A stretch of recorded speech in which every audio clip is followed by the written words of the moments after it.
Nosso convidado de hoje é um dos personagens mais interessantes da vida brasileira nesses tempos, porque ele é um best-seller. Antropólogo, podcaster, escritor e palestrante. Ficou conhecido primeiro pelas altas rodas e agora por boa parte do Brasil como o antropólogo do luxo.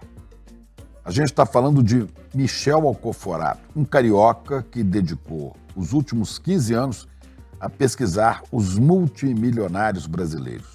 Do mergulho no mundo da classe alta saiu o livro Coisa de Rico, que hoje é um best-seller, como já disse, no país inteiro. Mas esse fascínio pelas elites não é exclusivamente do Brasil. É uma tendência global, diz Alcoforado. No seu estudo, Michel tentou entender a classe mais abastada do país e também os privilégios que sustentam a enorme desigualdade brasileira. Esta não é a primeira imersão de Alcoforado em universos muito diferentes do seu.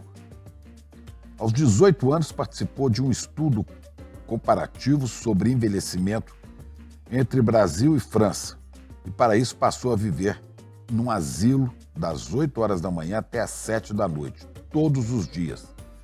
Só saía depois da missa da noite. Estudou o Senado brasileiro em seu mestrado e ficou 2 anos entre gabinetes e sessões no plenário para observar o funcionamento do poder legislativo brasileiro sob a ótica da cultura e também o comportamento dos senadores. Alcoforado lançou também o livro De Tédio Ninguém Morre, Pistas para Entender os Nossos Tempos. Esse livro saiu do tempo que ele foi colunista do UOL e comentarista da rádio CBN, o que ele faz até hoje, também apresentador do podcast É Tudo Culpa da Cultura. Para ele, a desigualdade no Brasil é cultural. Ela foi construída a partir de um determinado arranjo histórico, mas tudo que a gente inventa, a gente pode desinventar, diz Michel.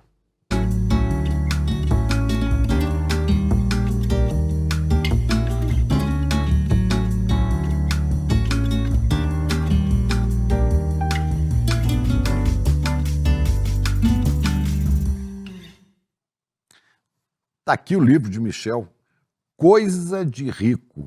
Ele fala sobre o que é ser rico no Brasil, os sinais da riqueza e a corrida desenfreada da sociedade brasileira para ficar rica. As pessoas querem ser ricas. Michel, é um prazer enorme te receber aqui no ICL. Fiquei feliz quando você chegou e disse que já conhecia o ICL. Claro, eu sou teu fã do ICL, do trabalho que vocês têm feito aqui. Fiquei muito orgulhoso com o convite e estou animado para esse papo. O ICL não vai aprender muito, né, o caminho para ficar rico, porque o ICL não é coisa de rico, ao contrário. Né? O ICL nasceu com uma pessoa que podia ser muito rica e que optou deixar de ser banqueiro para ser mais companheiro, que é Eduardo Moreira, e o seu sócio, não sei se você conhece, o Rafael Donatello. Uhum.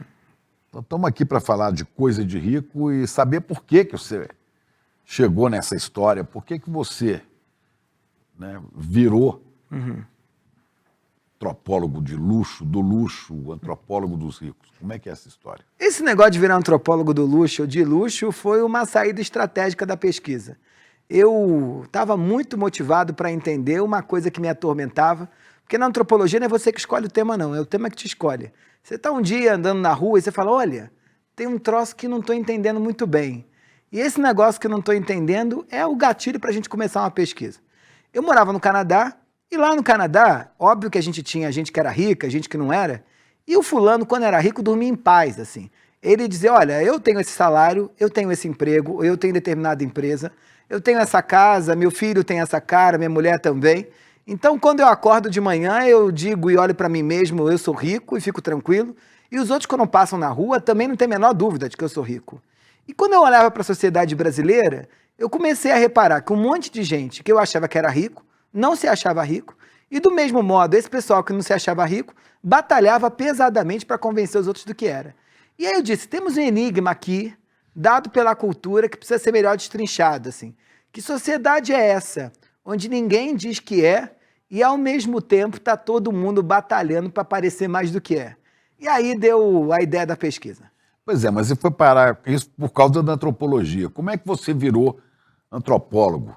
Você tinha pensado nisso na sua vida? Queria ser jornalista. Eu, com 15 anos, queria ser jornalista. E aí deixei a família de classe média em paz, porque minha mãe, toda vez que... Seus pais eram funcionários públicos, da Petrobras, né? Funcionários de uma estatal. Minha mãe entrou, sei lá, com 20 anos na Petrobras. O meu pai um pouco mais tarde, porque tinha vindo de uma outra petroleira que tinha sido privatizada durante o governo Collor, se eu não me engano, que era Petroflex. E aí meu pai faz concurso de novo e entra na Petrobras e trabalham ali a vida toda. No Rio de Janeiro. No Rio de Janeiro, com essa vida que é de uma classe média que não precisava se preocupar com dinheiro, porque eles tinham bons salários, mas também com uma certa noção de estabilidade, né, que era muito central na organização do nosso dia a dia ali, né? Meu pai dizia, olha, a gente aqui tem um privilégio porque não vai ser mandado embora, a gente aqui tem um certo privilégio porque minha aposentadoria está garantida pelo fundo de pensão, a gente tinha um plano de saúde, a gente vivia uma vida assim. E aí, meu pai faz aquilo e minha mãe, por mim e por meu irmão, que era clássico, somos dois, que era clássico da classe média, que olha, não temos muita coisa para deixar para vocês, vamos deixar educação para vocês, né? Então, na minha casa, não podia comprar o sapato do ano, não podia comprar a roupa, a calça do ano, meu pai dizia, não temos dinheiro, mas se eu dissesse, pai, eu quero comprar um livro, ele dizia, compre quantos você quiser.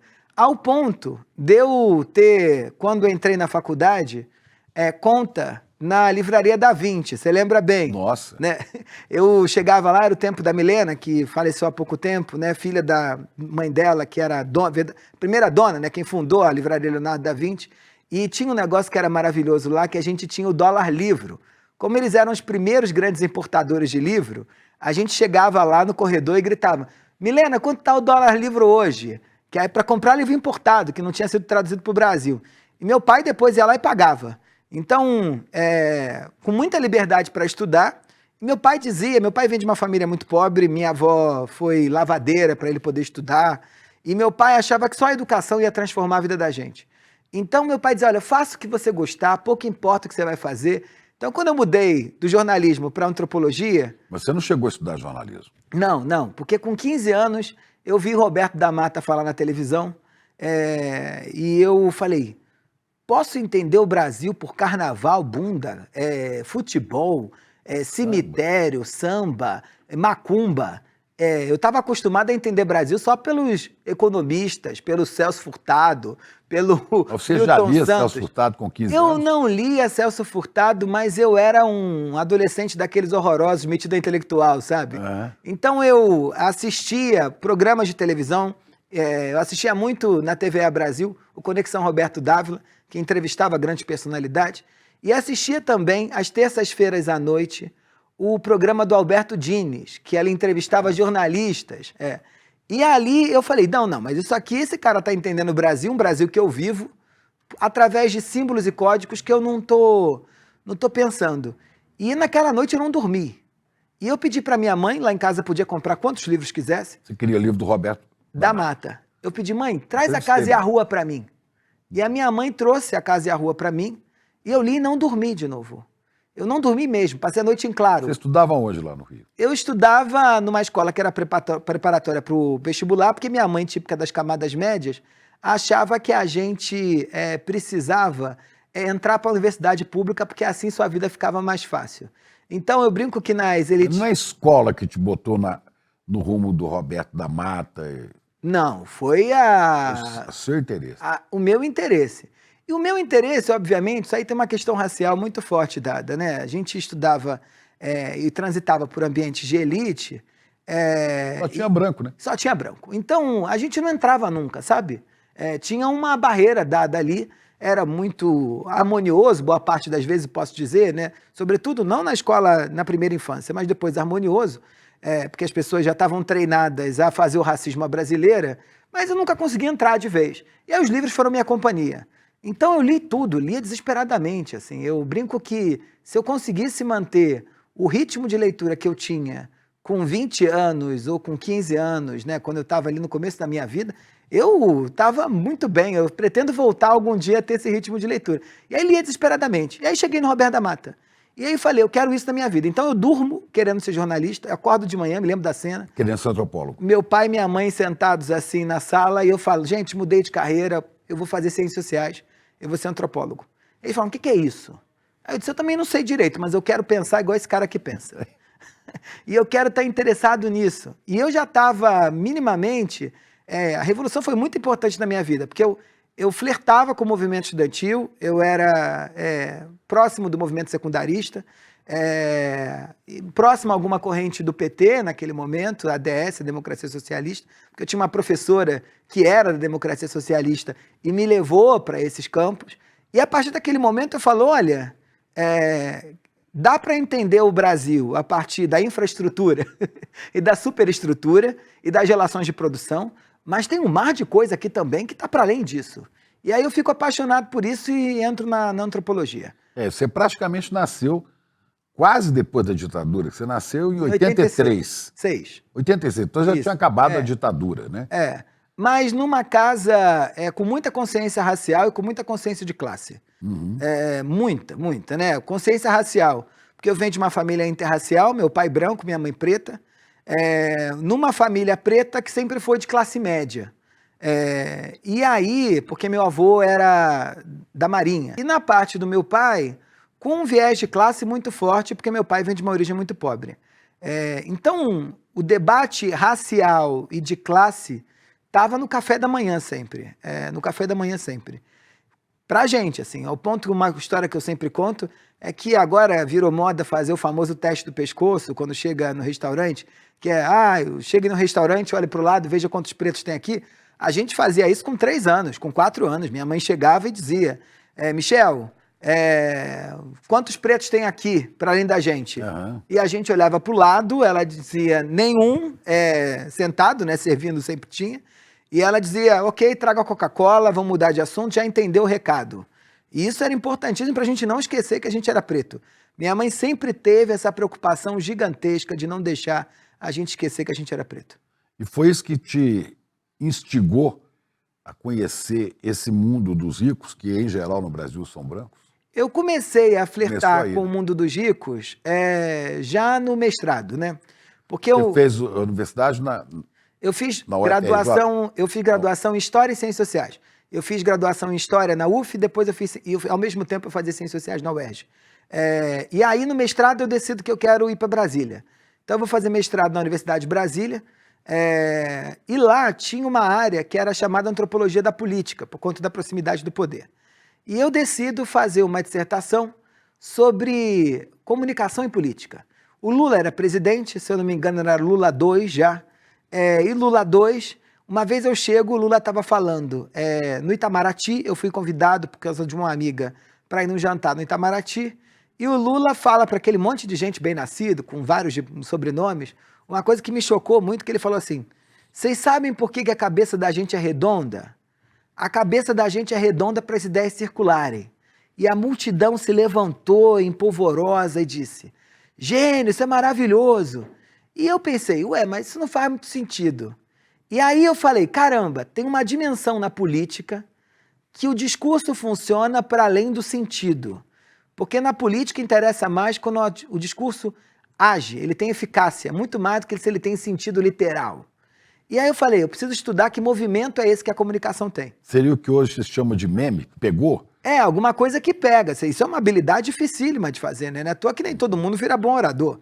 Então a capacidade que você tem de movimentar a multidão ou de fazer com que haja um deslocamento de sentido naquele pessoal que está te ouvindo, só porque você subiu num palco, pegou o microfone e falou meia dúzia de palavras. Isso é uma habilidade. E aí o Lula fica muito bombado, aquele momento o cara, eu tento fazer uma pesquisa com a presidência, não consigo, e aí eu vou para o Senado.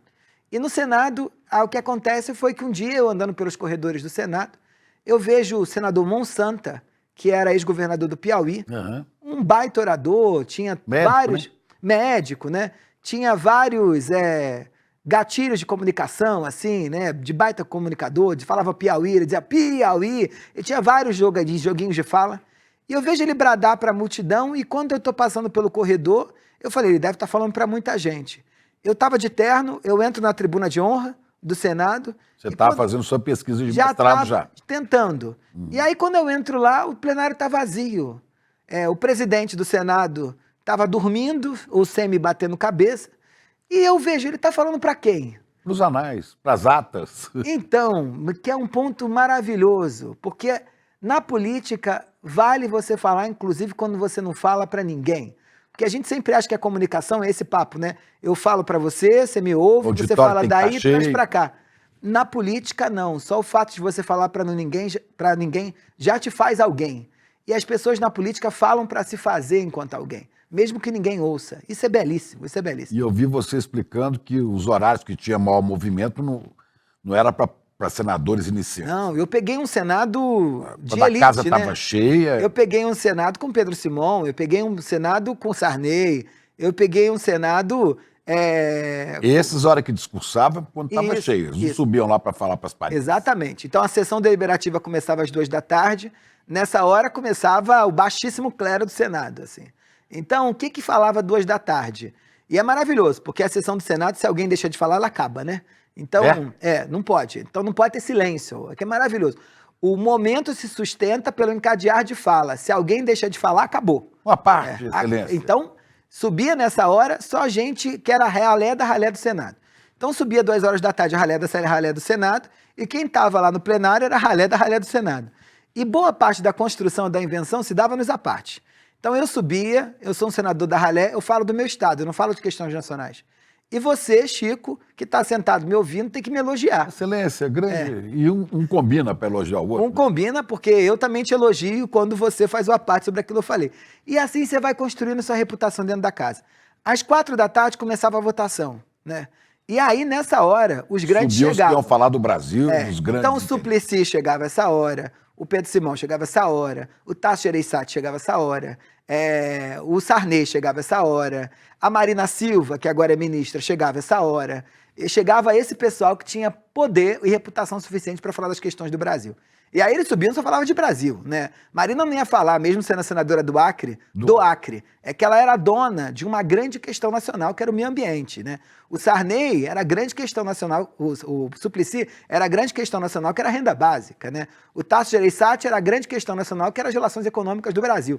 Então era um cara muito importante, isso determinava tudo, Sabe o que era o mais maravilhoso? É quando aparecia o suplente.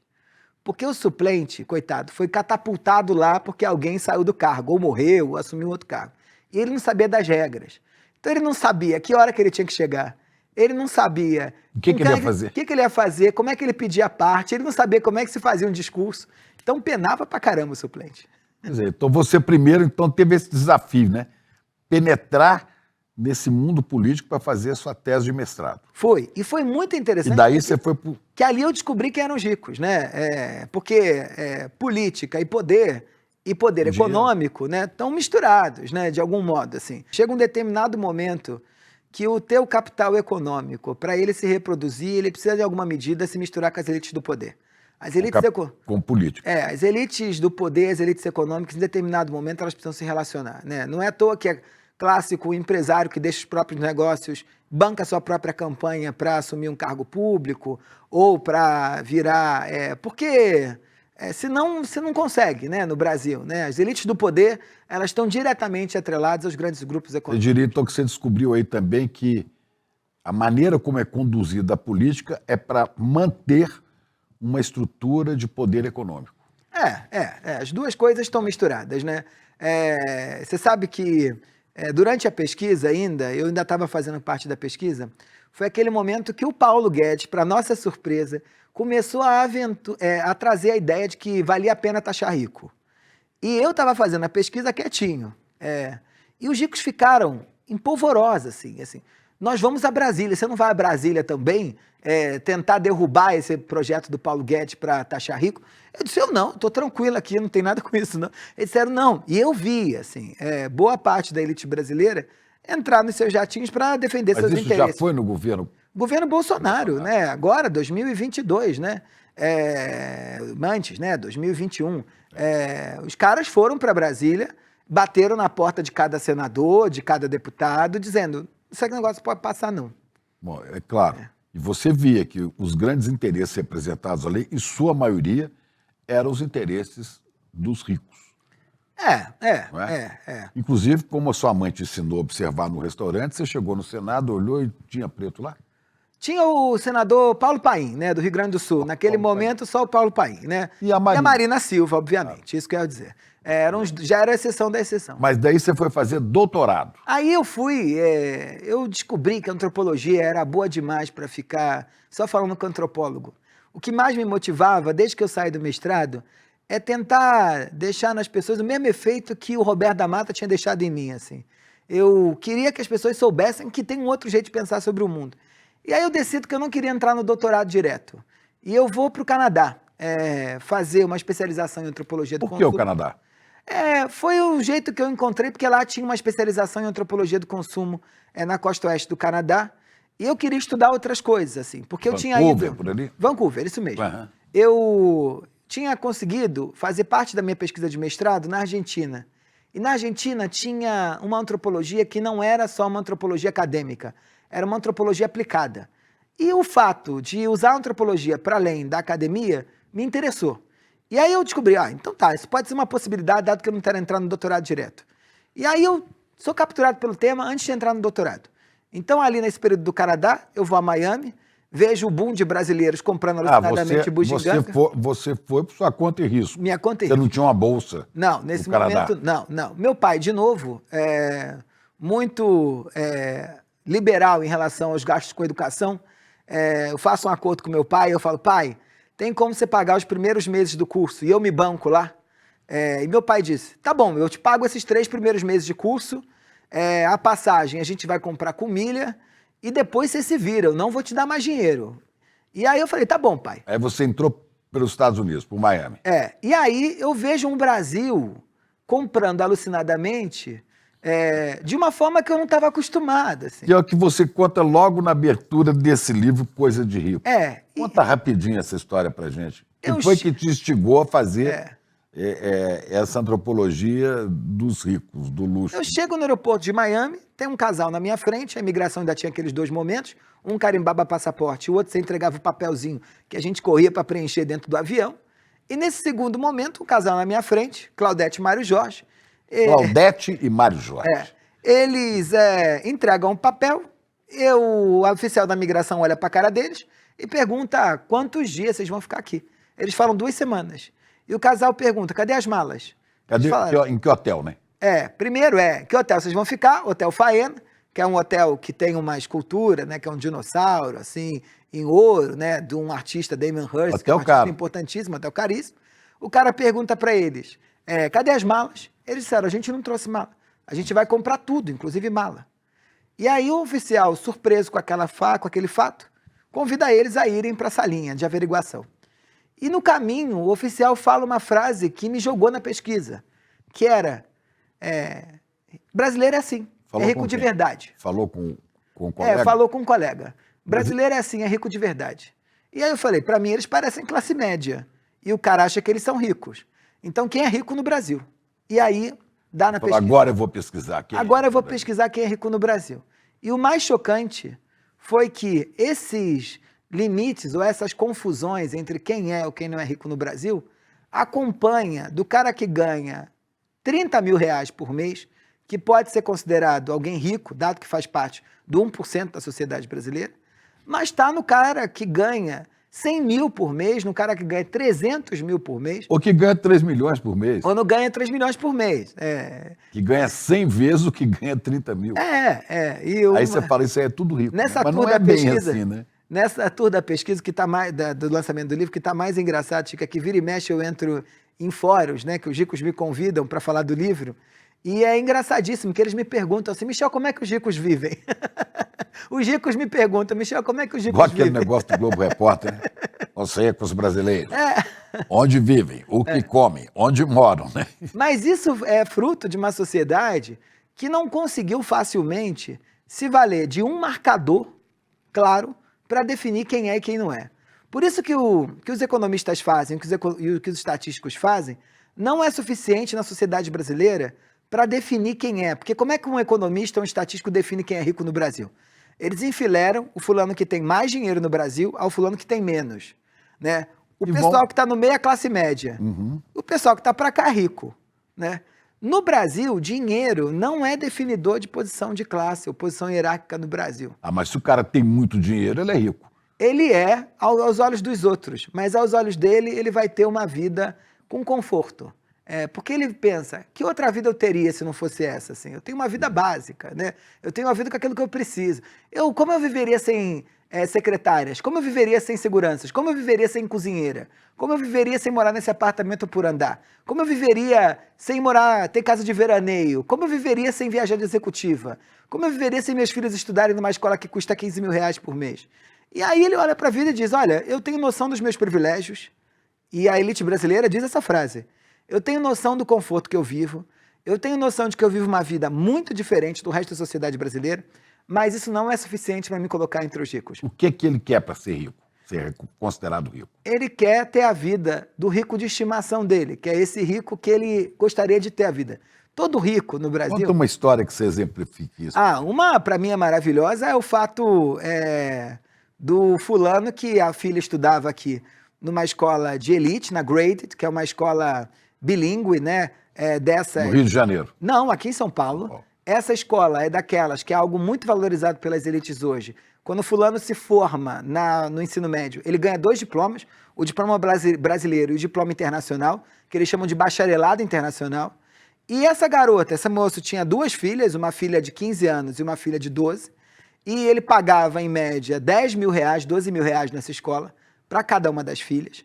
E eles são obrigados a pensar em outra instituição de ensino para as filhas, porque chega no Brasil uma escola chamada Avenues, que é uma escola internacional com filiais em Nova York e na Ásia, e ela tem um negócio que é muito valorizado pelas elites, que é o fato de que, numa determinada turma, em todas as salas de aula do mundo, as crianças vão estar na mesma página do livro ou da lição. Então, para gente que viaja muito, seu filho, né, se tiver vontade, você pode ter uma aula em Nova York, depois ter uma aula em Singapura e depois ter uma aula no Brasil, porque a disciplina, o avanço das aulas é mais ou menos todo mundo está na mesma página. E essa escola é conhecida como a escola mais cara do Brasil, e ela também é conhecida como uma escola onde os filhos das elites brasileiras vão. E eles decidem levar a filha da Graded, que era uma escola de 12 mil reais, para essa que devia valer 15 mil reais. Só que lá era uma elite. E na primeira semana, a garota de 15 anos é convidada para uma festa. Então, eles tinham um fundo de investimento, eles moravam numa baita mansão no Morumbi, uma família muito rica, mas a garota entra para Avenues. Na primeira semana, a garota é convidada para uma festa de 15 anos. O pai diz, minha filha, vá, que bom, já fez amigos. E aí ele diz, papai, mas eu preciso da autorização. E que autorização é essa? É porque a festa não vai ser no Brasil, a festa é em Nova York. A gente sai sexta-feira daqui no Jatinho da Família. No Jatinho da Família. A gente vai, a festa é à noite no triplex da família em Tribeca, em Nova York. E no domingo a gente volta e já vai direto para a aula. E o pai chama o filho no cantinho e diz, filha, deixa eu te contar. A gente é pobre, tá? Porque esses seus colegas são muito ricos, assim, não dá pra gente competir com eles.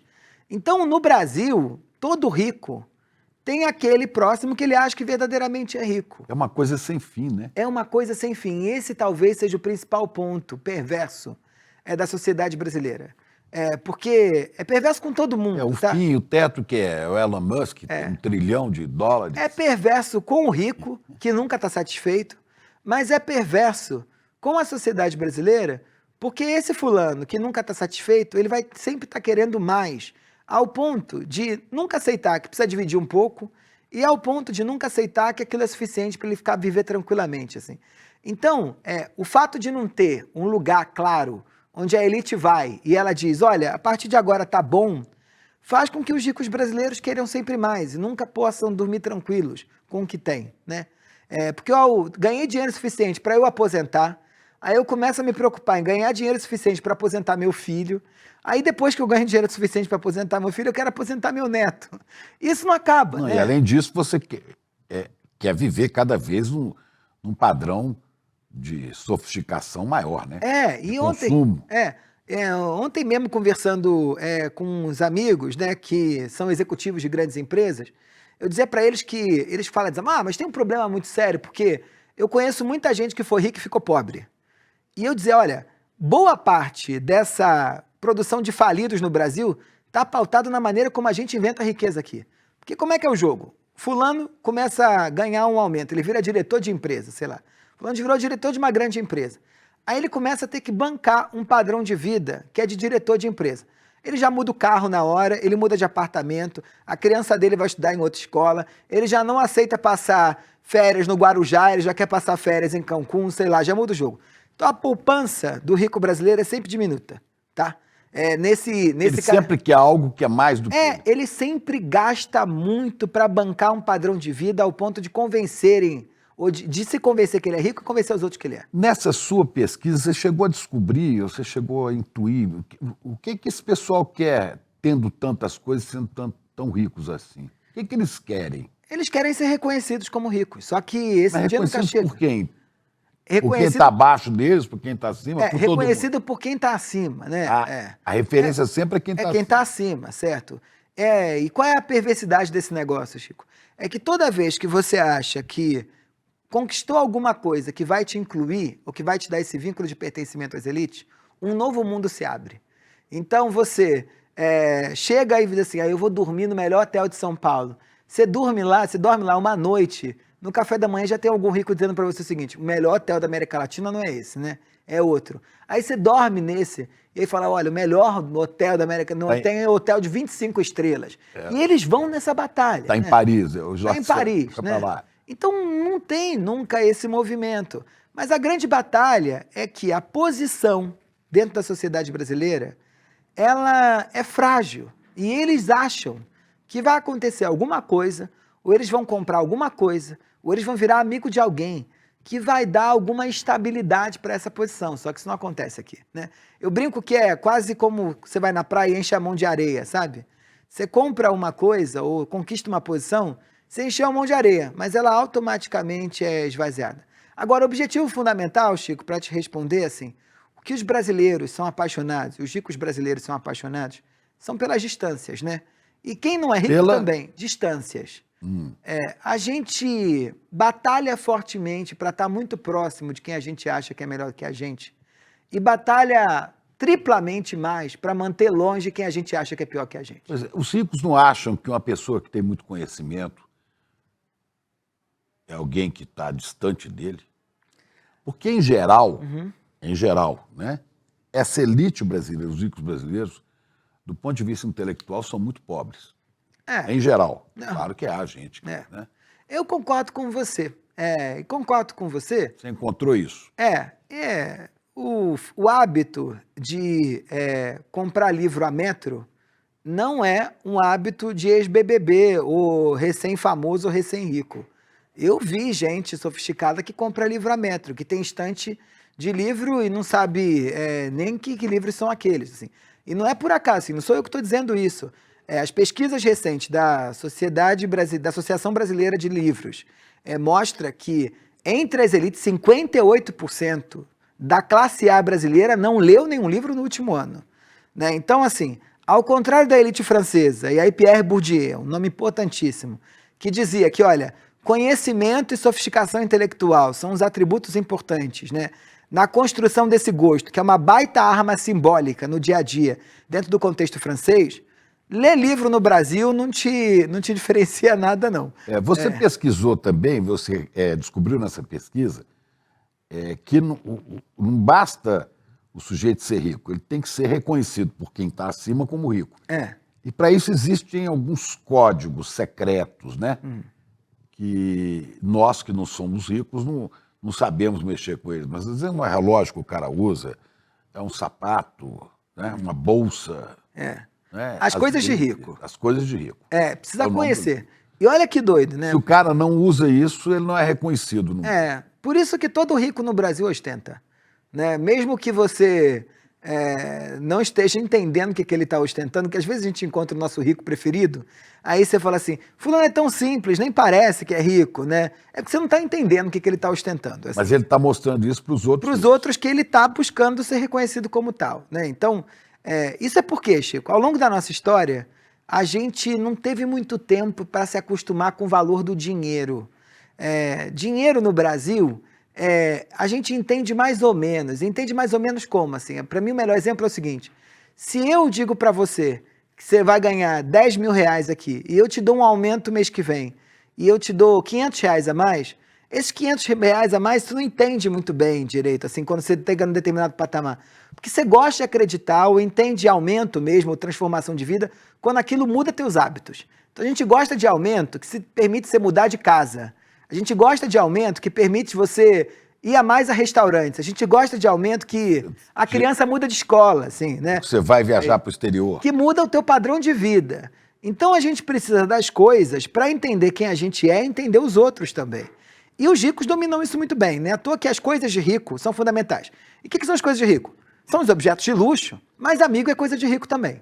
Amigo é baita coisa de rico. Quer dizer, o rico tem que ter um amigo, que é uma coisa que ele... E aí o professor Michael França, do INSPER, né, acabou, junto com o Felipe Nascimento, acabou de lançar um livro muito interessante, que dialoga muito com o meu, que se chama Loteria do Nascimento. Ele vai mostrar que, olha, o fato de você ter diplomas ou educação, obviamente, te paga um cheque, né, ou seja, te dá um retorno financeiro grande. Só que o fulano que tem o diploma da USP, que nasceu em Paraisópolis, e o outro que tem o diploma da USP, que nasceu no Jardim Europa, eles vão ter acessos infinitamente maiores, assim, completamente diferentes, né? O do Jardim Europa vai muito mais longe, por causa dos amigos, né? Você já viveu isso, assim, o fulano que aproveita que é teu amigo e fala: ô Chico, meu filho está formado agora aqui em jornalismo, não tem uma vaga aí para você deixar ele, não precisa pagar ele não precisa pagar ele não, deixa ele aí contigo.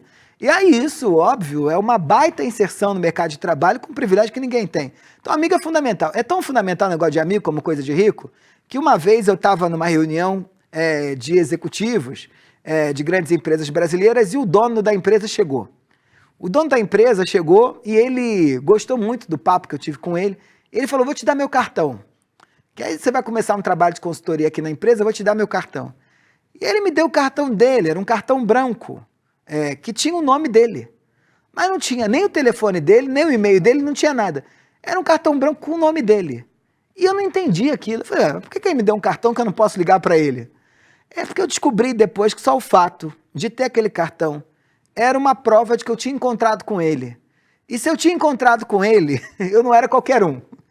Então, isso é coisa de rico pra caramba, né? Ou corpo. Corpo é uma batalha importantíssima na sociedade brasileira, né? Para inventar quem é rico. O que é uma coisa de rico? Não à toa se gasta... Como é que é o corpo de rico? Diga. Magro. Magro. Tem um dado de uma pesquisa quantitativa que a gente fez. Quando eu era criança, os pobres eram magros e os ricos eram gordos. Agora é o contrário. Claro, porque a gordura, ela mostra que em algum pedaço da sua vida as coisas não estão completamente racionalizadas, do ponto de vista deles, obviamente, né? Então você está se deixando levar pelos excessos dos prazeres em algum lugar da tua vida que está deixando uma conta que é no teu corpo. E rico tem uma vida ritualizada e uma vida racionalizada, né? Então, o fulano come 2,5 ovos de café da manhã, né? Ou ele pesa cada coisa que ele está comendo. E aí, o gordo é aquele que foge dessa regra.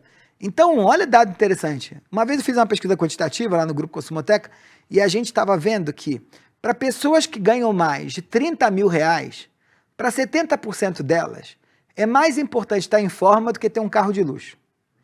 Então o cara acha que para a vida dele, para o trânsito nas elites, ele está em forma é mais importante. Tem que ser magro, esbelto. E aí é engraçado, quando você olha para as elites tradicionais, fulano que tem berço, tem que ser magro, esguio. Não pode ter, como se ele tivesse nascido com uma genética importante que desse para ele aquele corpo. E para os novos ricos é o contrário, tem que ter músculo.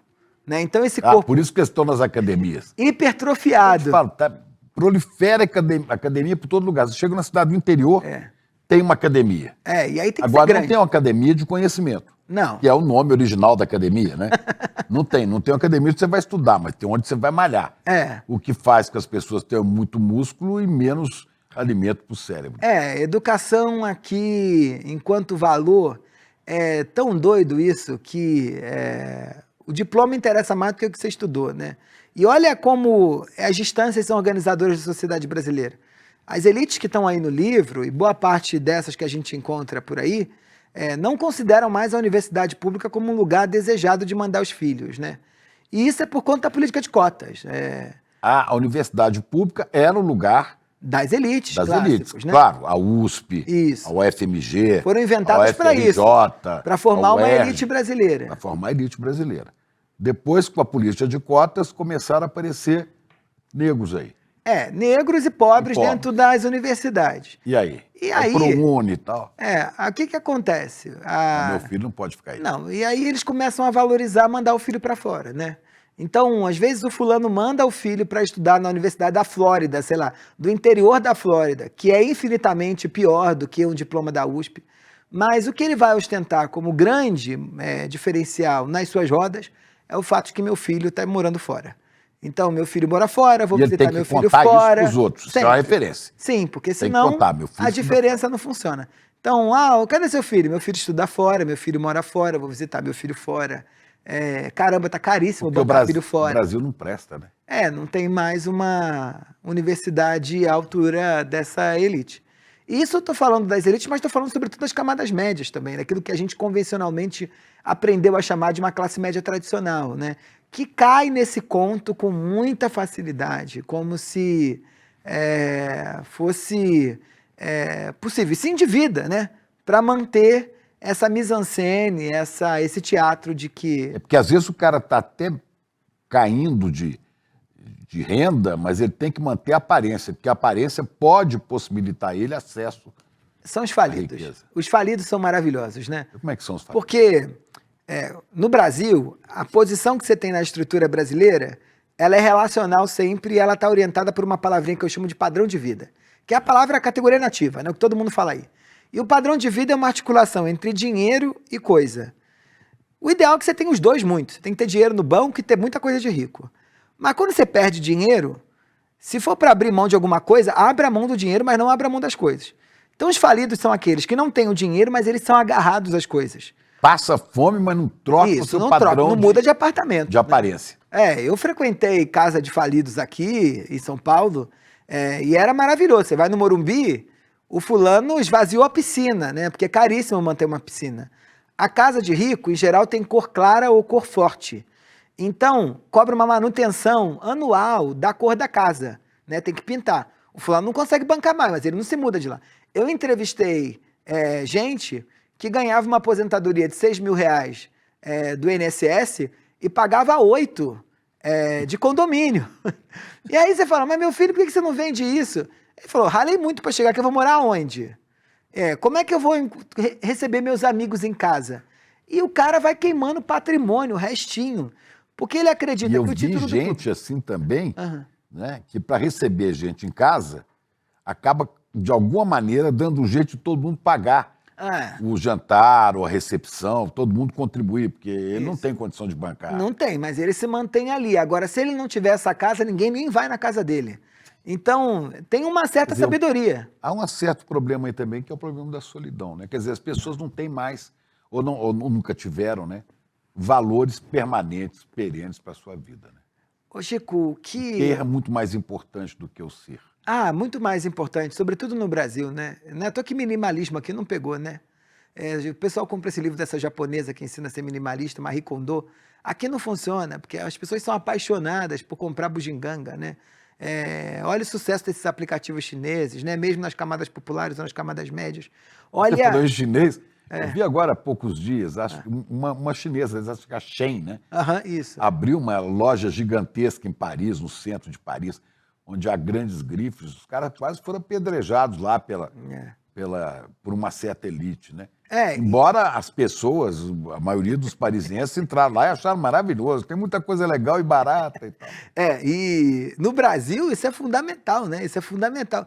E aí, assim, o ser aqui, ele está diretamente conectado ao ter. Isso é de uma loucura enorme, né? Já pensou a classe média que gasta 400 mil, 500 mil para fazer um casamento e acha que isso é normal? E faz? Faz. Não precisa falar de super rico, não. Não estou falando de super rico. Eu estou falando de um modelo de sociedade onde boa parte da tua posição está atrelado a uma ostentação de hábitos onde você sabe e o outro sabe que você não tem condição de bancar aquilo, né? Isso está na vida da gente como um todo. Então, obviamente, para alguém que tem muito dinheiro, Um bolo de 25 mil é um bolo caro, né? Ele não come todo dia. 25 mil só se tiver ouro dentro, né? Como é que faz? Então, mas ele tem um papel importantíssimo na articulação dos negócios. Não é um casamento só para celebrar o afeto. Ele é um casamento que é um evento social de trabalho corporativo, né? Os amigos que são convidados não são os amigos de birita, igual o teu, que você chama porque gosta muito de fulano. Você chama políticos que vão no seu casamento, para poder entender o quanto dinheiro você é, o quão próspero você é. Você chama por interesse. Você chama por interesse. E isso talvez... Você vai chegando à conclusão que esses amigos do afeto, eles são raros entre os ricos, ou não existem? Raros, ou não... eu diria que são raros porque seria um exagero dizer que rico não tem nenhum amigo afetivo. Mas são raros, porque boa parte das relações são pensadas de formas pragmáticas, né?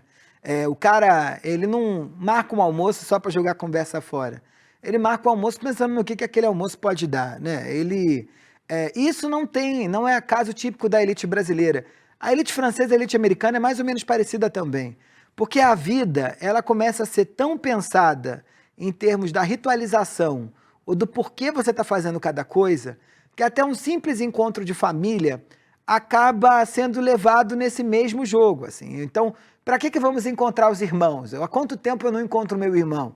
Eu não encontro meu irmão é porque eu preciso encontrá-lo, porque senão o family office rompe, né? Eu preciso encontrá-lo porque senão a gente precisa falar de negócios, né? Eu preciso encontrá-lo. Você perde um pouco desse tom afetivo que determina boa parte dos encontros em quem não é rico. Esse livro conta mais ou menos isso, né? Isso aí tudo. Você desnuda, você tira a roupa desses ricos e mostra para o Brasil, com esse livro, que está vendendo muito, né? Muito, muito, mostra, olha, eles são assim, na realidade, tirando a fantasia, as grifes e tal. Eles não estão com raiva de você. Não estão, sabe por quê? Estão consumindo o seu livro Estão também? consumindo. Por quê? Primeiro que eu acho que eu consigo no livro, e assim como eu acho que eu tenho conseguido fazer nas minhas entrevistas, é que isso não é sobre ninguém, é sobre um fenômeno sociocultural da sociedade brasileira. Então, ao mesmo tempo em que todos se identificam, eles identificam os seus também ali.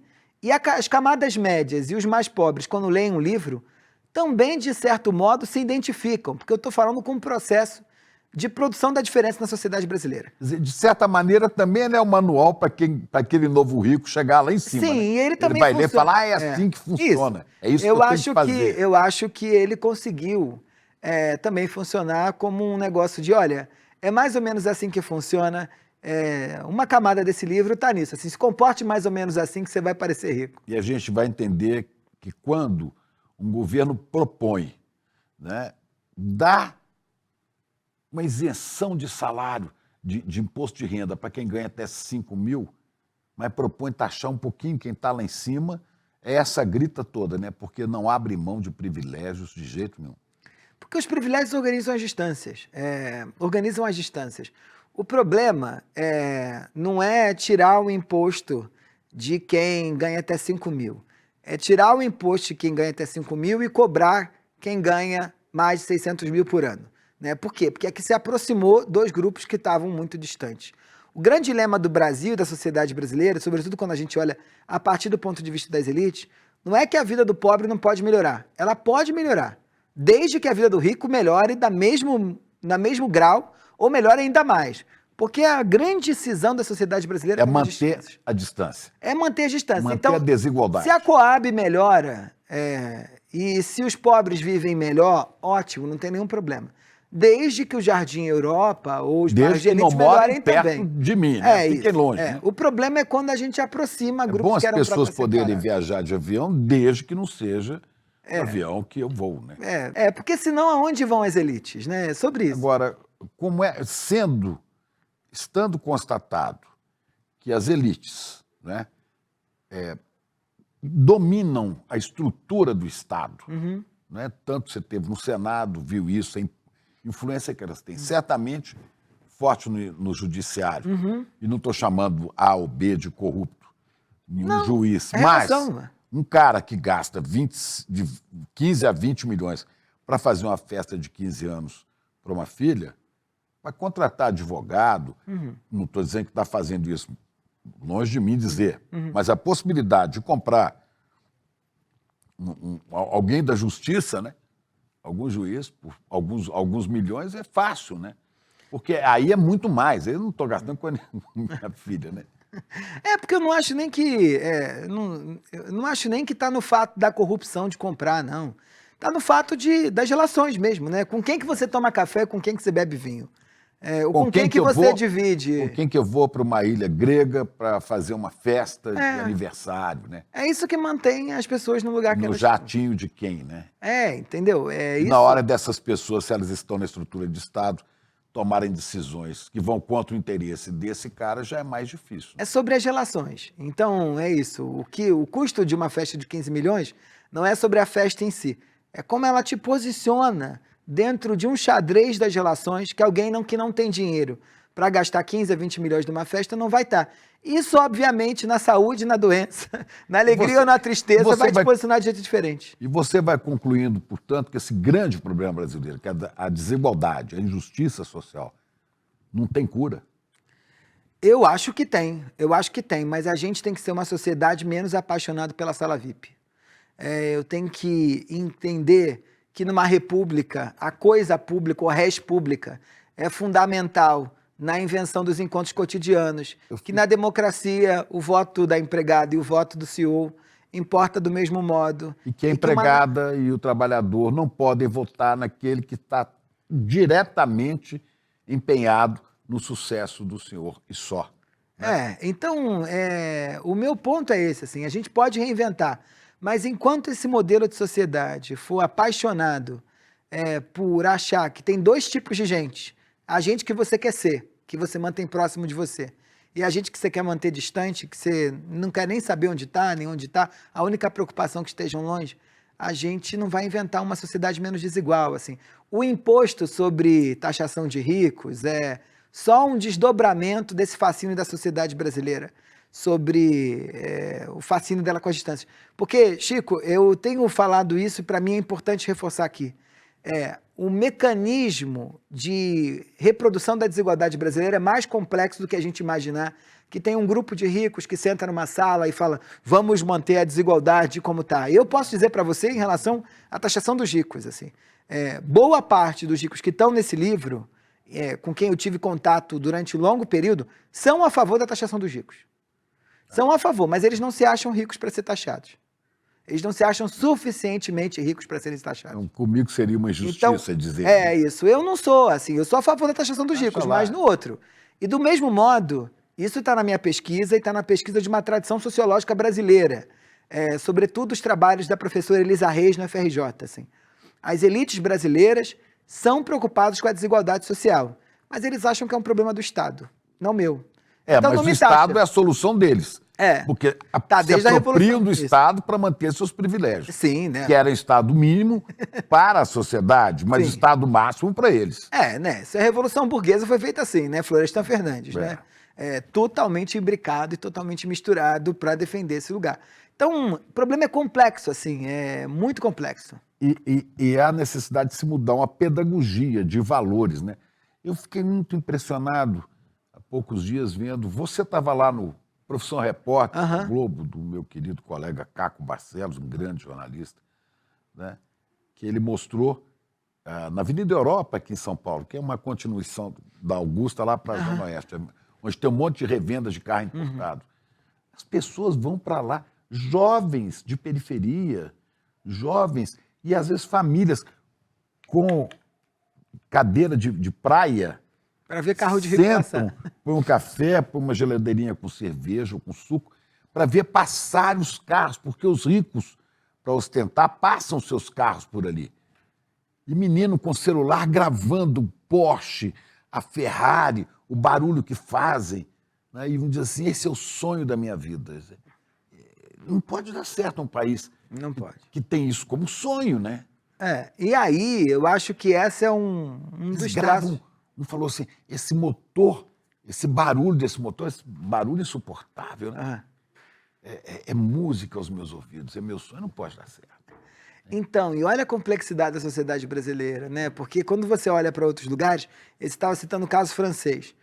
Na França, os ricos cortam dobrado, assim. Se o fulano chega com uma SUV numa rua de Paris e ele estaciona, vira e mexe, furam os pneus dessa SUV, porque a sociedade francesa acha um absurdo. O mesmo se dá na sociedade sueca, finlandesa. Acho um absurdo alguém ter dinheiro para viver aquilo, né? E no Brasil a gente tem fascínio pela vida dos ricos, o que complexifica, inclusive, a transformação da desigualdade.